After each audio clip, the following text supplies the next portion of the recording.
Hi guys! And po, ngayon is maganda po yung araw.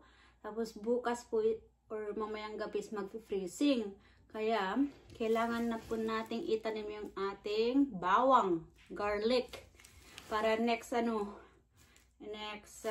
spring, tutubo na po. So ngayon, ito po yung hinarvest natin. So, magtatanim po ulit tayo ng garlic. So, una kong is katanggalan ko ng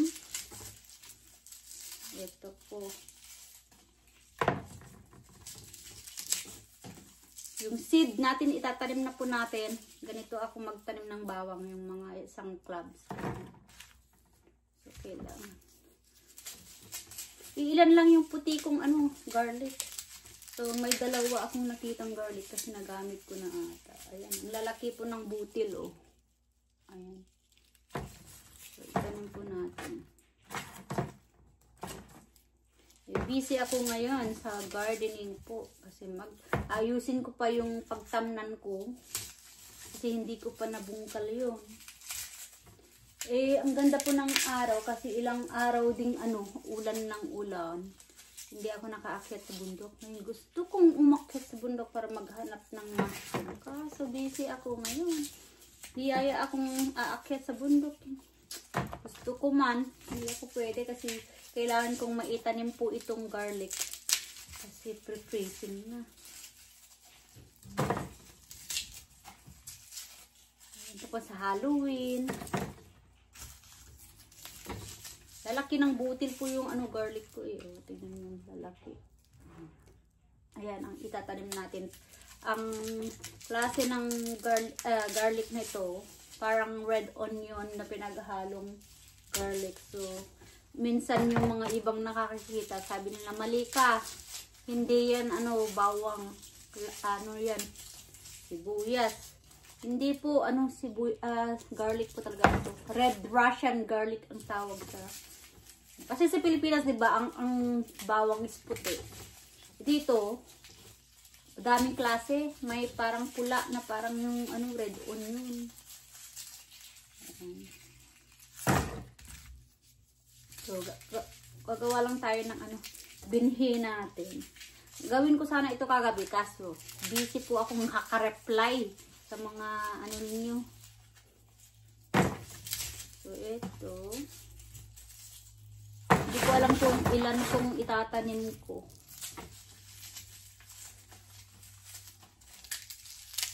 Ayan.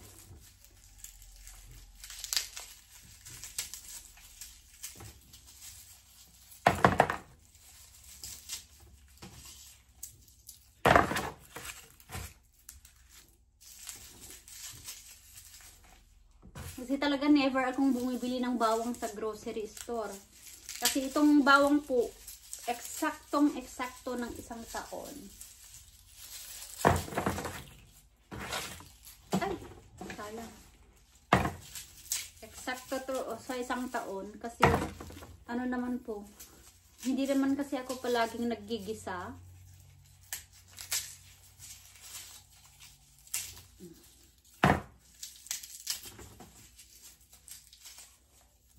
Kaya malalaki ang para malalaki din ang butil pag naani. Kasi hindi po ako naglalagay na pataba. Ay, asan na? Sayang yung isang butil.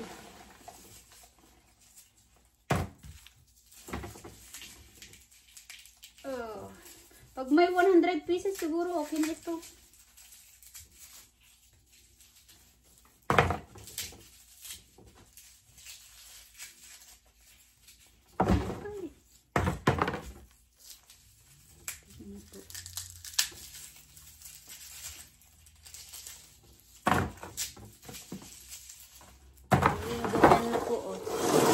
Yan po ang seed natin.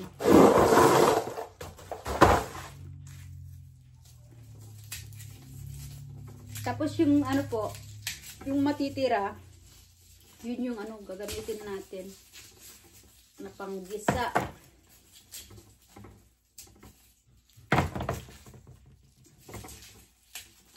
Grabe ang lalaki.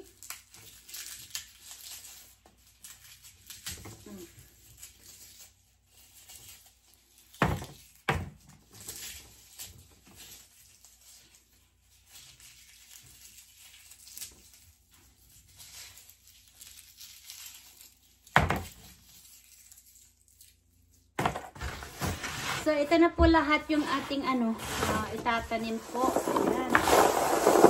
Nasa 180 pieces po.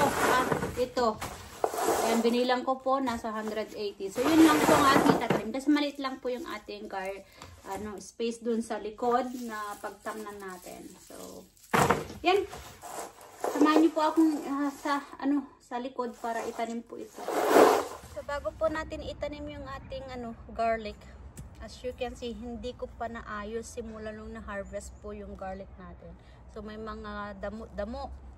So, kailangan ko munang bungkalin o linisin to. Kasi naging maulan po kasi. Wala akong oras mag-garden.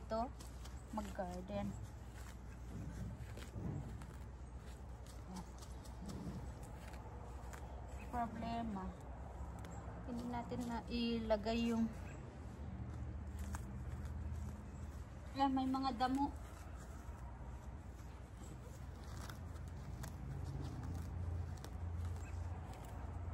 So, linisin ko muna ito. Tanggalin yung mga damo-damo para malinis pagka tumubo na po. Kasi tatakpan pa natin ito pagkatapos nating itanim yung garlic para hindi masira. Ipakita ko mamaya paano ko ba tinatanim yung garlic. So, linisin ko lang po ito. Balikan ko kayo.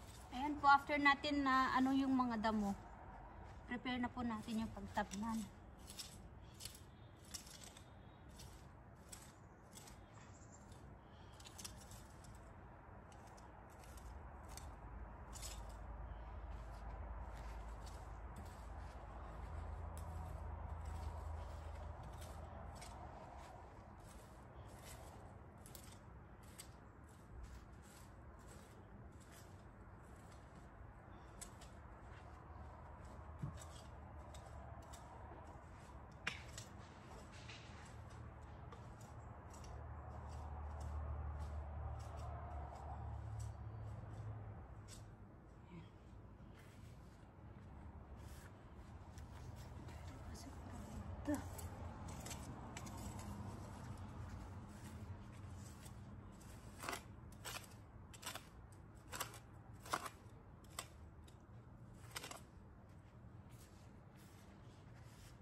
So, ayan po, natapos na po nating prepare yung bed.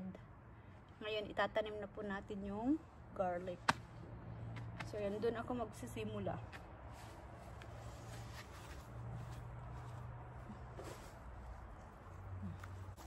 So, itanim na po natin ang ating garlic. Ito po, iilan lang po yung puti ko. Wala pang 10 yung puti ko, puro red Russian. So, madali lang po yung pagtatanim.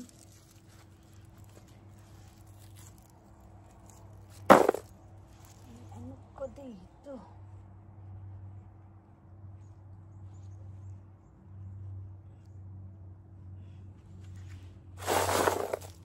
Tanim lang natin. Pakita ko kung paano itanim. So, ipakita ko po kung paano itanim. So, ito po yung butil. Ayan. So, ganyan lang po. Yung ganito, tanim natin ng ganyan. Huwag magdikit-dikit kasi malaki yung mga butil. Pagka ganyan po.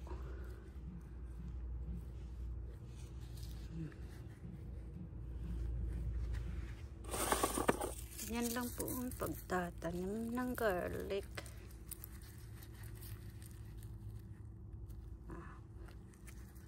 Saka natin mamaya takpan yan. Pero ganyan muna para makita ko kung ano yung itinanim ko. Ganyan lang po ka babaw ng garlic. Hindi siya masyadong mabaon. Ilalim, deep. Ganyan lang pong pagtanim.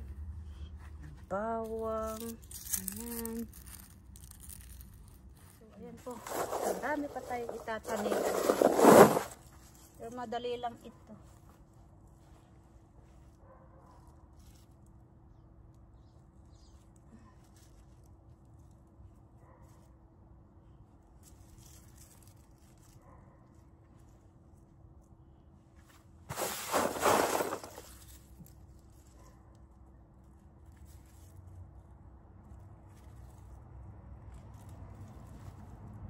Huwag dikit-dikit kasi malalaki po yung butil nito.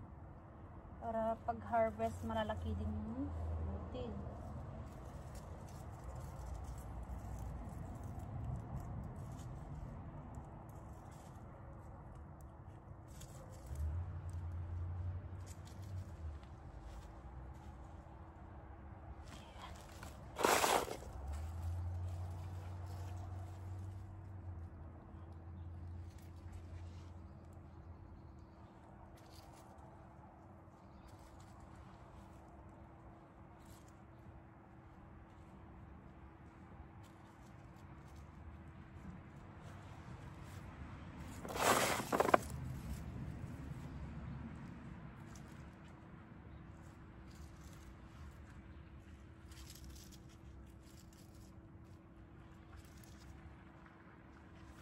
Po, ganyan lang ang pagtatanim po, madali lang.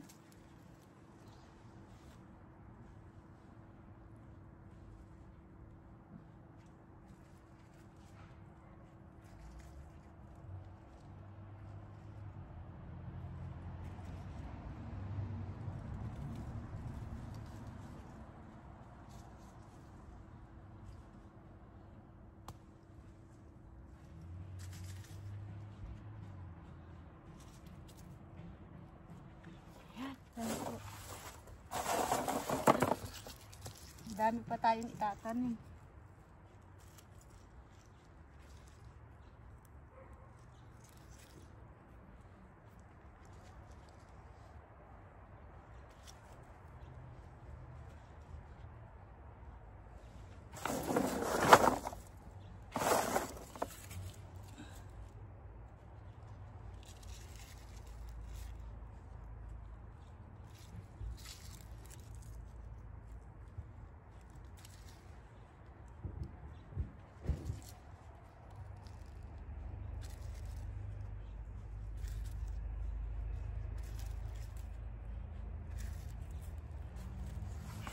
Tapos pag may oras mamaya, akit kami sa bundok kung oras na, kaya lang hapon na po.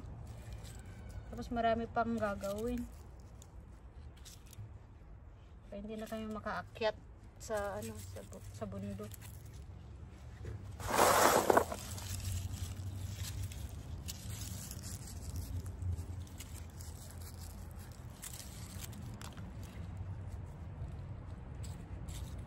Pong lalaki po yung butil.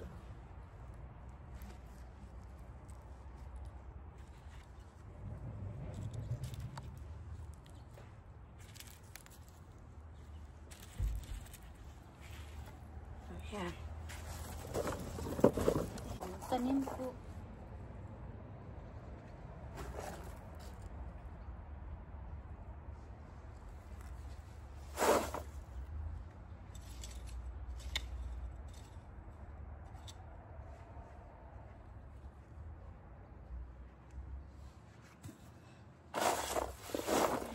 Pa.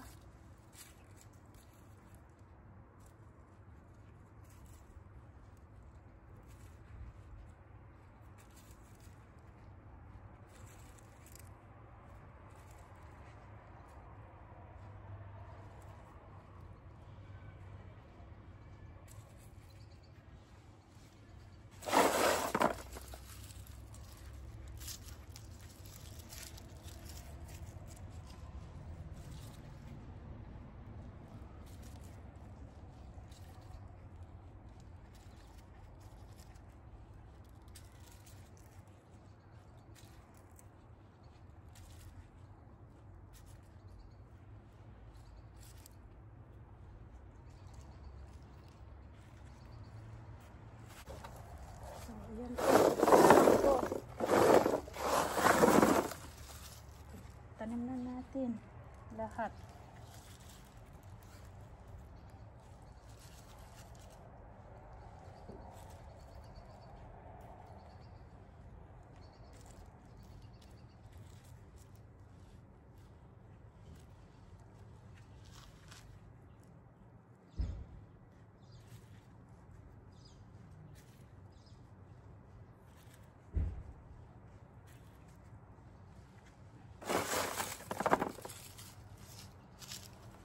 Ganito lang po yung pagtatanim sa garlic. So, itanim po natin during fall season. Tapos by ano na po, July, harvesting na po.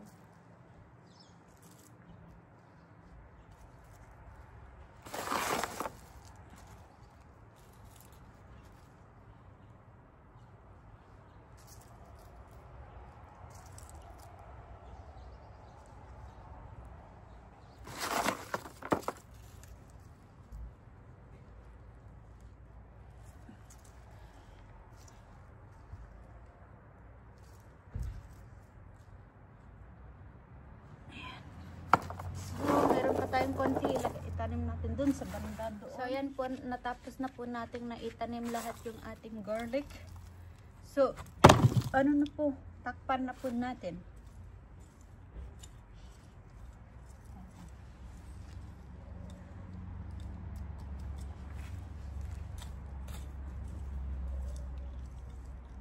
Ayan.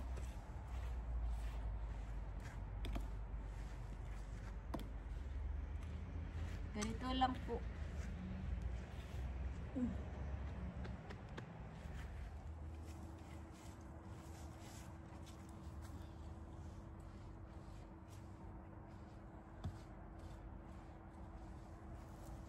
So, ganyan po. Takpan lang po natin ng lupa.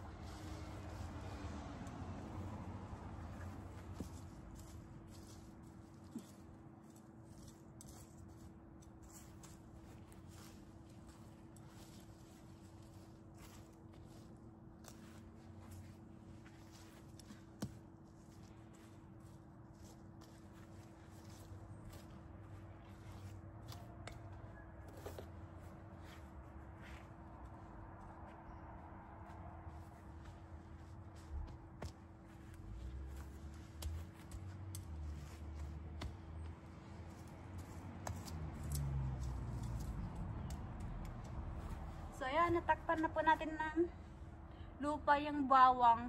So, ilagay na po natin yung pantakip natin para hindi masira sa pag nag-snow. So, lalagyan po natin ng ano, ng dahon-dahon. So, yung pantakip ko po is yung ano, yung trinim ko pong mga dahon ng aking halaman. Yun po ang aking ilalagay sa ibabaw. So, kukuha ako ng ganun. So, ayan po, meron na po tayong nakuhang mga ano, lagay sa ibabaw. So, ilagay po natin sa ibabaw.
Diba na?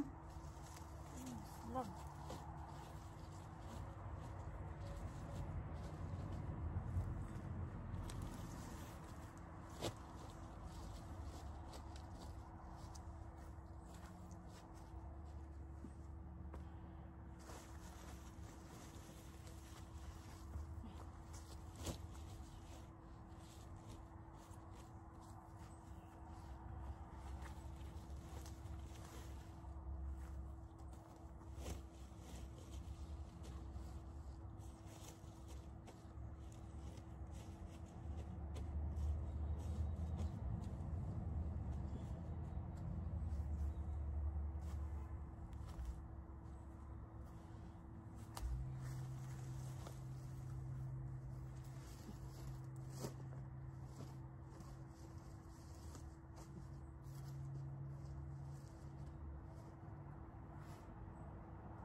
So ayan po, tapos na po nating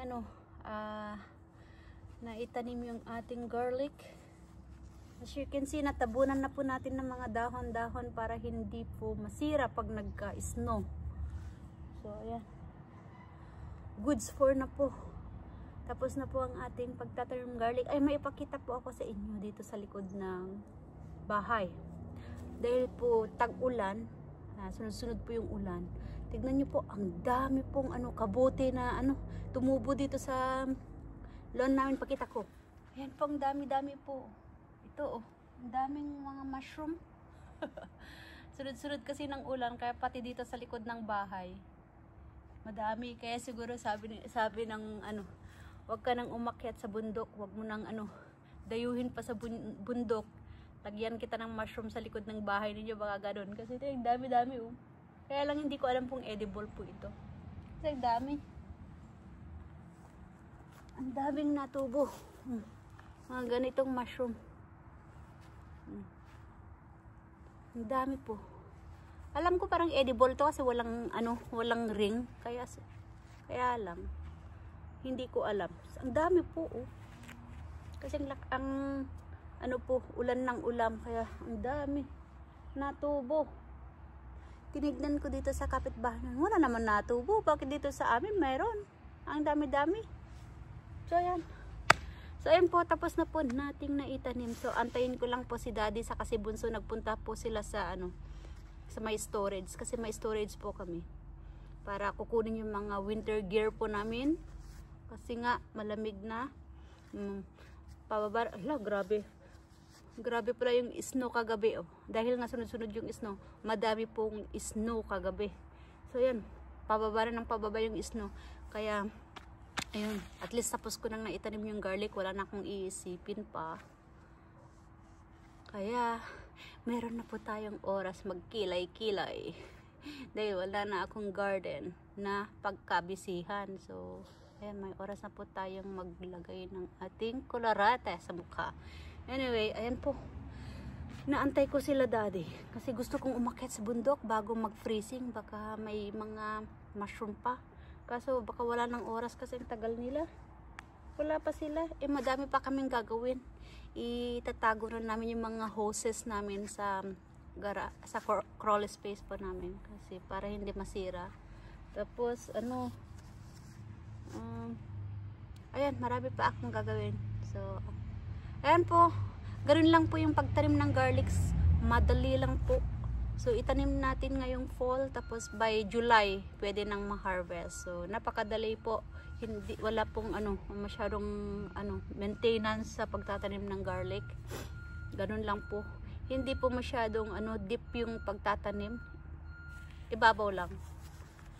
Tapos tignan ko kung makatanim din ako ng yung sibuyas po itanim sa spring. Hindi katulad ng bawang na itanim sa fall. So, ayun po. Thanks for watching. Bye-bye.